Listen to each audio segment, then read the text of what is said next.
live again. I know the mic doesn't like to kick in straight away. So we've got a question from Mark. I believe his surname is pronounced Peterson.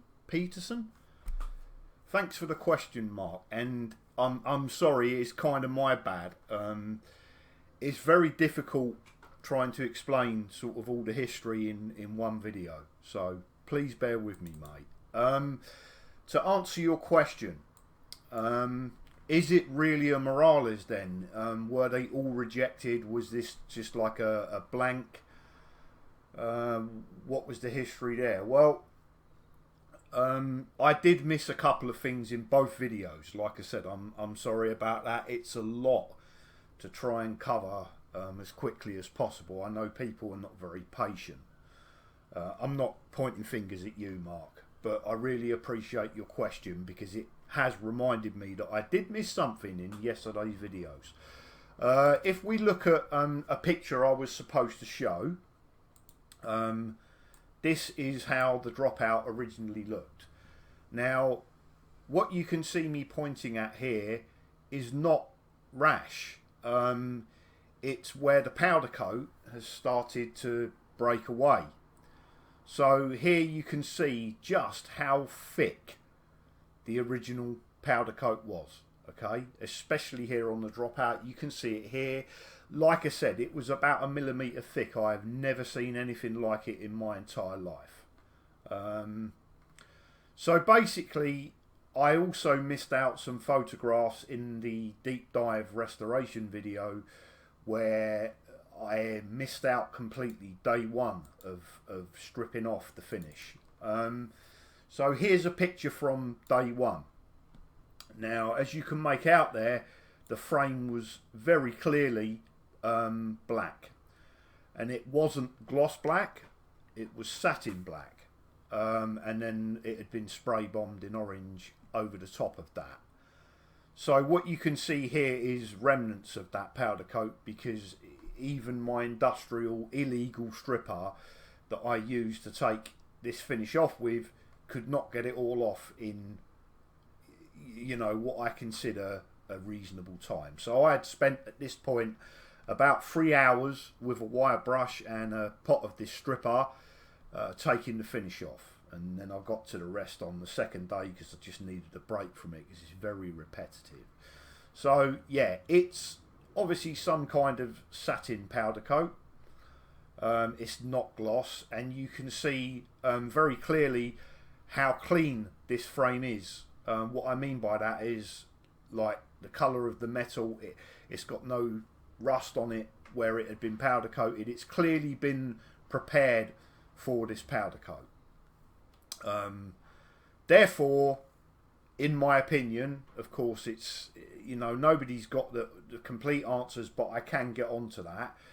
I think this one was sold as a Morales, and the reason why I say that, if you cast your mind back to me talking about how badly the Dropouts were cut, I think that's why they put on so much powder coat, so that they could hide that. Other than that, originally, before it was ridden and dented and scratched and everything else, this frame was pretty good. The welding, as you can see here, is very nice. It's very uniform all the way around. And yeah, now, further evidence. This is the very last Morales BTS. Okay, this is a 2003. This was released, and it's basically the same frame from the head tube here all the way back to here, and that's where it changes. Now on this one, the rear tubes have been capped off, which is very clean, very pretty, and the Dropout is upside down. That kind of took me a while to get my head around. What I mean by upside down is Bob has had it turned around so that the bigger part of the Dropout, which was normally here, is now here. And the reason he did that is to protect the sprocket, because on my one I'm running an 11 tooth sprocket and it barely pokes out a little bit. Now if you were running a 16 or 18 tooth sprocket, it would have been all the way out and you would destroyed it doing grinds and stuff. So that was obviously another design decision by Bob. However, the most telling part of this picture is the finish. Look at it. It's not gloss black, it's satin black powder coat, which is what was on the frame that I bought originally, yeah, under the orange spray bottle. So I believe mine arrived looking something like this, satin black powder coated frame with white decals on. A little bit more history. This particular frame, Bob sold mostly directly, sold them on eBay. I think, like I said, by that time bikes were getting a lot lighter and people just didn't want ones like this anymore. So there's a few of these kicking around. People of stories that, you know, spoke to Bob directly on eBay and so on and so forth. Now, let's go back to something else I prepared. In this picture, you can see all of them. So this one up here, as it says, is what I class as the Mark 1. I've put it in quotations because it's obviously not official. That's just my opinion. This had a sub 18-inch top tube. It had peg bosses, and the dropouts were the same way around as on the 2003. Okay. This is the 2003, as you can see here. This is a brand new one. This is the marketing from Bob. This is taken from a website by a guy called Melonpeel, which is absolutely fantastic. It's where I got a lot of the information from. And again, I apologise for leaving anybody out. That isn't the intention. It's just that my brain gets kind of overwhelmed by trying to cram everything into something everybody wants to watch quickly. Here, this is a raw Dan's Comp BTS. Yeah, so you can see there's no cable stop. It's rusty as a pear. It's terrible.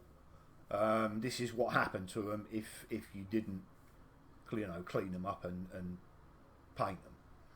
The one below is the other one that I discussed. This is the metallic blue. This is an original Poverty BTS. Again, there's no cable stop.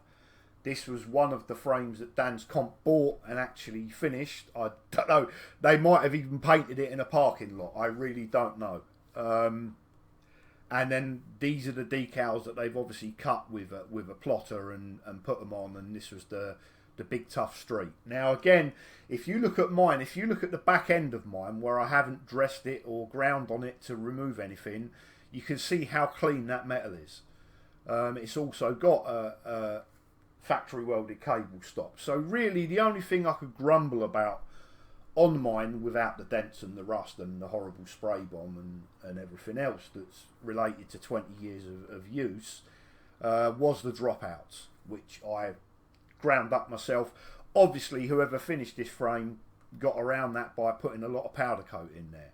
The problem is when you do that, when you put a lot of powder coat in there in time, it does that and it starts to separate, like here and here. You know, it starts to lift because it's just a layer of plastic basically. So when the wheel was bolted up here, for example, it would have sort of pulled the powder coat away from here, and that's why this has happened, and so on and so forth. So yeah, in my opinion, Mark, mine is a Morales. I mean, at the end of the day, they were all Morales. It's just that some of them were substandard and weren't finished, and they were sold by Dan's Comp as a Poverty. I hope that helps you out, mate, and thank you for the question. You take care now.